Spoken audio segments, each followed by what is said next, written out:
First ever factory outlet Mukunda jewellery KPHB Kothapet Khammam Somajiguda Hanamkonda. నమస్తే రమగారు. నమస్తే జయ.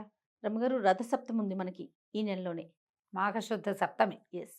మరి సప్తమి రోజు, రథసప్తమి రోజు ఏం చేయాలి? రథసప్తమి రోజున సూర్యారాధన చేయాలి. సప్తమి తిథి సూర్యుని సంబంధమైన తిథి. మరి ఆయన జన్మతిథి అని కూడా చెప్తారు కాబోలు. సూర్యుడు ఏమిటి మనకి ఆరాధ్య దైవం, అంతే, ప్రత్యక్ష నారాయణుడు కదా. అసలు ఈ మాఘమాసమే సూర్యారాధనకి సరిపడా మాసం. సప్తమి తిథి చాలా విశేషమైనది. ఆదివారము సప్తమి వస్తే ఇంకా మంచిదట, ఇంకా మంచిది. ఈ రోజున రథసప్తమి రోజున తెల్లవారుజామున నక్షత్ర మండలం రథాకారంలో కనపడుతుందట మనకి. నక్షత్ర మండలంలో రథాకారంలో కనిపిస్తుంది. అందుకనే ఈ విశేషం చెప్తారు. దీనికి ముందుకు కోసమనే మనం కనుమనాడు రథముగ్గు అని చెప్తారు అని అంటారని అదొక ప్రశస్తి, అది చెప్తారు.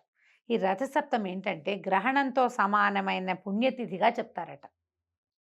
గ్రహణం చాలా పుణ్య సమయాలు కదా, గ్రహణ సమయం చాలా విశేషమైంది. ఆ సమయంలో చేసేటువంటి స్నాన దాన జప తపాదులు విశేషమైన ఫలితాన్ని ఇస్తాయి. గ్రహణకాలం పుణ్యకాలం కదా. అలాగే ఈ రథసప్తమి కూడా అలాంటి పుణ్యతిథి. ఓకే. ఈ రోజున చేసేటువంటి స్నానము, దానము, జప తపాదులు, తర్వాత తర్పణం కూడా పెద్దవారికి ఇచ్చేది, అది కూడా విశేషమైన ఫలితాన్ని ఇస్తుంది. సూర్యుడికి అర్ఘ్యం ఇవ్వటం మన మాఘమాసం అంతా చేసుకోవచ్చు అట్లా. సూర్యుడికి అర్ఘ్యం ఈ రోజున ఏం చేస్తాం మనము? అందరిళ్లలో చేసేదే రథసప్తమి నాడు పాలు పొంగించుకుంటాం. అంతే. సూర్యుడికి పాలు పొంగితే ఇష్టం. ఆ పొంగిన పాలలో వండిన పాయసం ఆయనకు ప్రీతి, తీయని పదార్థం. అందుకని ఏం చేస్తాము? చక్కగా కాస్త సూర్యకిరణాలు పడే చోట చేస్తే మరీ విశేషమైన ఫలితం అంట. అది పాయసం చేయటం, పాలు పొంగించి కొత్త కుండలో పెట్టచ్చు, ఇత్తడి గిన్నెలో పెట్టచ్చు. పొయ్యి మీద పెడితే మంచిది, స్టవ్ మీదే కాకుండా. అది పిడకల దాలైతే ఇంకా మంచిది.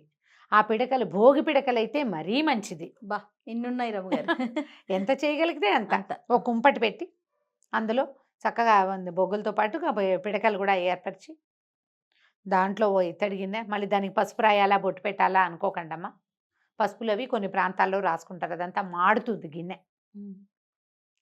దానికి వచ్చిన పసుపు బొట్టు పెట్టి చక్క దాని మీద దాలి మీద ఆ కుంపటి మీద పెట్టి, పొయ్యి ఉంటే పొయ్యిలో 2 పిడకలు, ఆ పిడక దాంతో ఉడికిన పదార్థము ఒక రకమైన ఔషధంలాగా తయారవుతుంది అది. అందుకు అది ఇవన్నీ చెప్పేది. పాలు పొంగనిచ్చి 3 సార్లు పొంగాక బియ్యాన్ని కడగకుండా నెయ్యి రాస్తారు కొన్ని చోట్ల. కడిగిన తడి బియ్యం వేయకుండా నెయ్యి రాసిన బియ్యం వేయటం. మా అత్తారింట్లో అయితే నెయ్యి రాసిన బియ్యమే వేస్తారు. బియ్యం కడగద్దు అని చెప్తారు, నెయ్యి రాస్తే శుద్ధి అని. ఇవి ఒకరోజే. అదేలేండి. అది కూడా సూర్యుని ముందు చేస్తారు, చేస్తే ఇంకా విశేషం అనమాట. సూర్యకిరణాలు పడుతుంటే విశేషం. పొద్దున్నే సూర్యోదయం అవ్వగానే అంతకుముందే స్నానం చేసేసి ఉండాలి మనం. పోయి వెలిగించుకోవటం, సూర్యనారాయణమూర్తికి దండం పెట్టడం, పాయసం చేయటం. 3 గుప్పెళ్ళ బియ్యం వేసి, చిన్నపిల్లలుంటే పిల్లలతోటి కూడా తలా ఒక చిటికెడు వేస్తారు. మడిగా చేసే ఇళ్లలో పిల్లలతోటి వేయించరు, పెద్దవాళ్లే చేస్తారు. ఆ పాయసం చక్కగా ఉడికాక బెల్లం వేసి, ఇంకా అందులో జీడిపప్పులు అవి ఇవి ఏమీ వేయరు, నెయ్యి వేసి నివేదన చేస్తారు అంతే.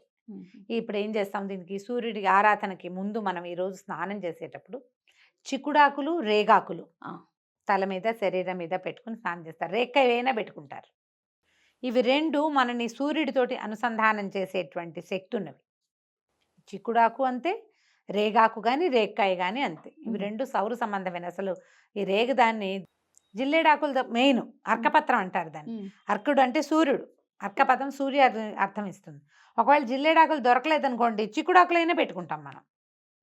జిల్లేడాకులు దొరకద్దు సిటీలో. అవును. చిక్కుడు పాదులు అయితే మనం కుండీలో వేసుకున్నా వస్తాయి. జిల్లేడు మొక్కలు దొరకవు కదా. జిల్లేడు, చిక్కుడు, రేగు ఈ 3 పనికొస్తాయి. జిల్లేడు చాలా ప్రశస్తమైనది, చాలా విశేషమైనది. అది సూర్యుడితోటి డైరెక్ట్గా సంబంధం ఉన్న ఆకు అని చెప్తారు. దాని పేరే అర్క. అర్కడంటే సూర్యుడు కదా. అయితే ఈ 3 ఆకుల్లో ఏ ఆకు లభిస్తే ఆకు ఒంటి మీద పెట్టుకుని స్నానం చేయటం. ఉదయమే సూర్యుడికి అర్ఘ్యం ఇవ్వటం. రాగి పాత్రలో సూర్యుడికి అర్ఘ్యం ఇస్తే విశేషమైన ఫలితం లభిస్తుందట. రాగి పాత్ర నిండా నీళ్ళు పెట్టడం, సూర్యుడికి చూపించి నీళ్ళు వదిలిపెట్టుకోవటం.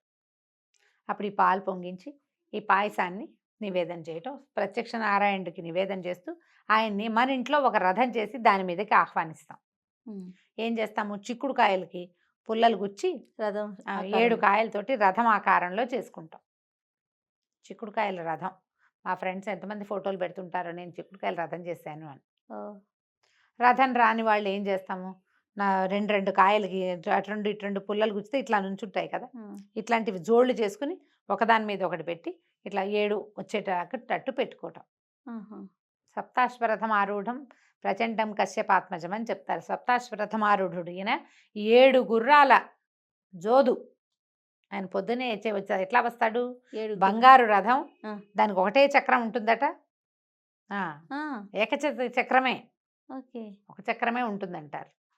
దానికి కాళ్ళు లేని అనూరుడేమో సారథిగా ఉంటాడు. 7 గుర్రాలని కట్టుకుని వస్తాడు. గుర్రాల పేర్లు కూడా చెప్తారు.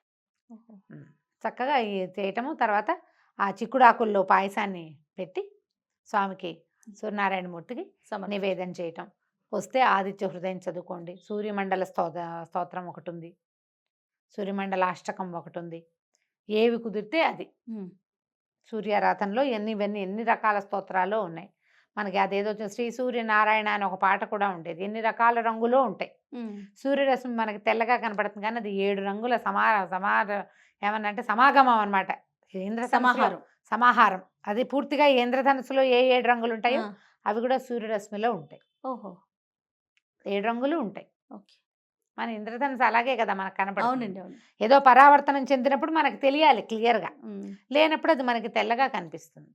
ఈ పొద్దున్నే చేస్తే ఏంటంటే మనం సూర్యుడిని కొంచెం నేరుగా చూడగలుగుతాం.